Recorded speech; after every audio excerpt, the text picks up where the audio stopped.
Hi hello வணக்கம் and welcome to the channel Anand ஆன்மீகம். இன்றைக்கி நம்ம பேச போகிற டாபிக் யாரை பற்றி அப்படின்னு கேட்டாலே உங்கள் எல்லாருக்குமே ரொம்ப ஒரு சந்தோஷமோ ஒரு மகிழ்ச்சியான ஒரு தருணமாக தாங்க இருக்கும். என்ன அப்படின்னு கேட்டுக்கிட்டிங்கன்னா, கனகம்பட்டி மூட்ட சுவாமி. இன்றைக்கி வந்து மூட்ட சுவாமி அப்படின்னு சொன்னால் நம்ம சித்தர் வழியிலையோ ஆன்மீக வழியில் போகிறவங்க எல்லாருக்குமே தெரியக்கூடிய ஒரு பெயர், முணுமுணுக்கிற ஒரு பெயர் என்ன அப்படின்னு கேட்டிங்கன்னா இந்த கனகம்பட்டியார் தாங்க. அது மட்டுமே இல்லாமல் கிட்டத்தட்ட பார்த்திங்கன்னா சராசரி உயரம், பரட்டத்தலை, பச்சை நிறத்தில் எப்போவுமே உடை அணியிறது, கூர்மையான பார்வை, பரிபாஷையில் நிறைய விஷயங்களை வந்து இந்த உலகத்துக்கு சொல்கிறது, ஒருத்தர் கர்ம வினைகளையும் வந்து அவரை போய் பார்க்கும்போது சின்ன சின்ன தண்டனைகளை கொடுத்து அந்த கர்ம வினைகளை கரைக்கிறது, இதில் எல்லாத்துக்குமே பேர் போனவர் வல்லவர் அப்படின்னு சொன்னால் அந்த வார்த்தை வந்து பத்துமா அப்படின்றது தெரில. இது எல்லாத்துக்கும் மேலே கனகம்பட்டி மூட்ட சுவாமியை பற்றி நம்ம பேசணும் அப்படின்னா முதல் அவருடைய பாதம் தொட்டி அவருடைய ஆசீர்வாதம் இல்லாமல் கண்டிப்பாக இது நடக்கிறதுக்கு சாத்தியமே இல்லை.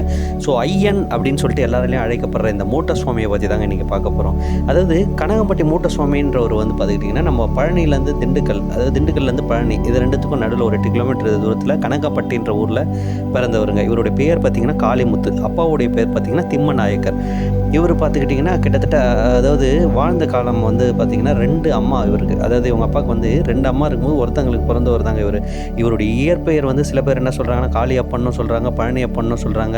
ஸோ பழனி அப்பன் தான் இவருடைய இயற்பெயர் அப்படின்னும் ஒரு சில குறிப்புகள் இருக்குது. அது மட்டுமே இல்லாமல் பழனி அப்பன்றதை வந்து ஒரு மரியாதை நிமித்தமாக இவருக்கு வந்துட்டு பழனிசாமின்னு நிறைய பேர் கூப்பிட்றாங்க. ஸோ சின்ன வயசுலேயே சிறு வயதிலே பார்த்திங்கன்னா ஏகப்பட்ட கஷ்டங்களை பார்த்து சித்தி கொடுமையால் வீட்டை விட்டு வெளியே வந்து ஒரு பால்காரர்கிட்ட போய் வேலைக்கு சேர்ந்துருக்காரு அப்படின்றது ஒரு கேள்விப்பட்ட ஒரு செய்திங்க. அது மட்டுமே இல்லாமல் சேர்ந்து அந்த கொஞ்ச நாளில் அவர்கிட்ட விசுவாசமாக வேலை செஞ்சுட்டு இருக்கும்போது அவரை வந்து அடியாளுங்க சில பேர் வந்து அடிக்கும்போது இவரும் அங்கே வேலை செஞ்சதுனால இவரும் வந்து அடித்து அங்கேருந்து கடுமையாக தாக்கி பழனி மலை இருக்கு இல்லையா, பழனி மலையோட காட்டுக்குள்ளே வந்து வீசி எறியப்பட்டார் அப்படின்னு சொல்லப்படுது. அது மட்டுமே இல்லாமல் அந்த காட்டுக்குள்ளே கிட்டத்தட்ட 3 நாள் சுயநினைவை இழந்து அவர் 4வது நாள் வந்து மீட்கப்பட்டிருக்கார். மக்களால் மீட்கப்பட்டவர் அங்கேருந்து ஆஸ்பத்திரியில் கொண்டு போய் சேர்த்துருக்காங்க. சேர்த்த உடனே அங்கே செக் பண்ண டாக்டர்ஸ் என்ன சொல்லிட்டாங்கன்னா இவர் வந்து உயிர் போயிடுச்சு, அதனால் சவக்கடங்கு எடுத்துகிட்டு போங்க அப்படின்னு சொல்லும்போது கிட்டத்தட்ட 24 மணி நேரம் பார்த்துக்கிட்டிங்கன்னா சவக்கடங்களே இவருடைய உடல் இருந்திருக்குங்க. அடுத்த நாள் அங்கே தான் ஆச்சரியம் எல்லாருக்குமே காத்திருந்தது. என்ன அப்படின்னு கேட்டிங்கன்னா அந்த சவக்கடங்கில் இருந்த உடல் காணாமல் போயிருக்கு. நம்ம மூட்ட சுவாமி ஐயா பார்த்துக்கிட்டிங்கன்னா அங்கேருந்து மாயமானவர் இடுமன் மலை குகைக்குள்ளே வந்து உக்காந்துருக்காரு அப்படின்னு சொல்லிட்டு தியானத்தில் உக்காந்துருக்காருன்னு அந்த ஊரில் இருக்க சில பேரால் அறியப்பட்டு உடனே அவரை வந்து இந்த விஷயம் வந்து தீ போல் பரவிக்கிட்டு இருக்கு.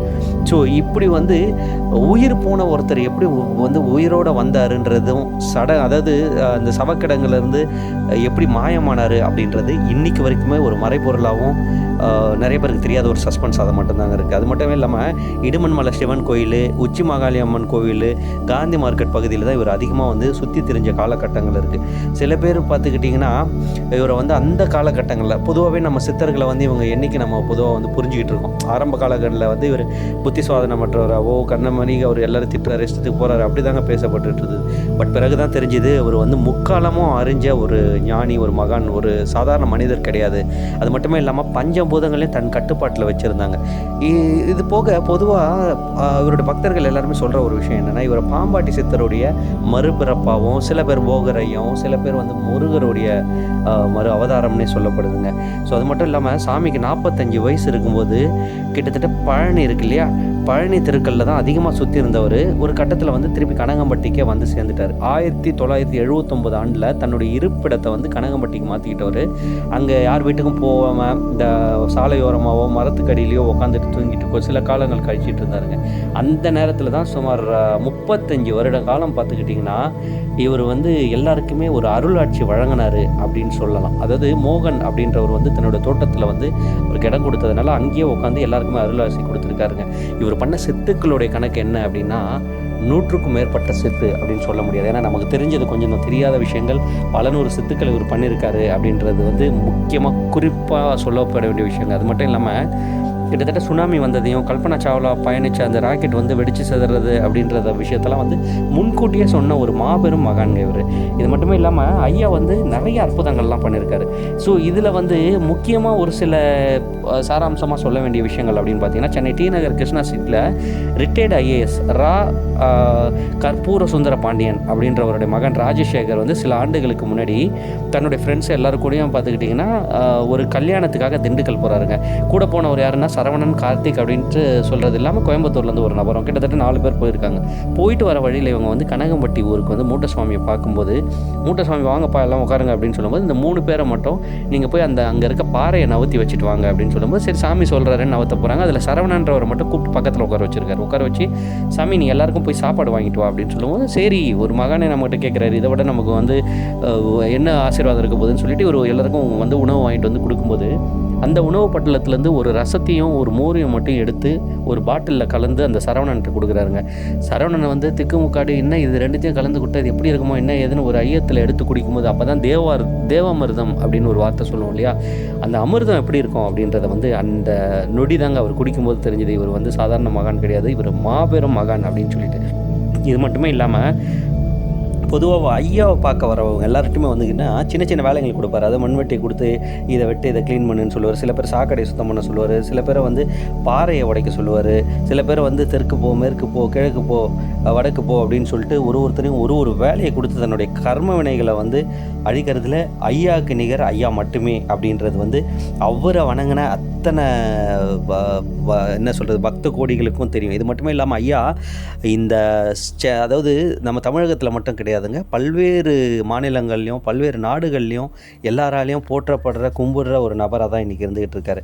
ஸோ இது மட்டும் இல்லாமல் கிட்டத்தட்ட ஐயா கிட்ட போனவங்க எல்லாருமே தன்னுடைய கர்மா குறைஞ்சதாகவும் இவர் பண்ண சாகசத்தை பற்றியும் நிறைய பேர் சொல்லியிருக்காங்க. அந்த வகையில் அதாவது ஒரு ரிட்டையர்டு ஐஏஎஸை பழக்க வச்சுருக்காரு. ஒரு வாய் பேச முடியாத சிறு வயதுலேருந்து பிறப்புலேருந்தே வாய் பேச முடியாத ஒரு சின்ன பையனை வந்து நார்த் இந்தியாவிலேருந்து வந்தவங்கள வந்து பேச வச்சுருக்காரு.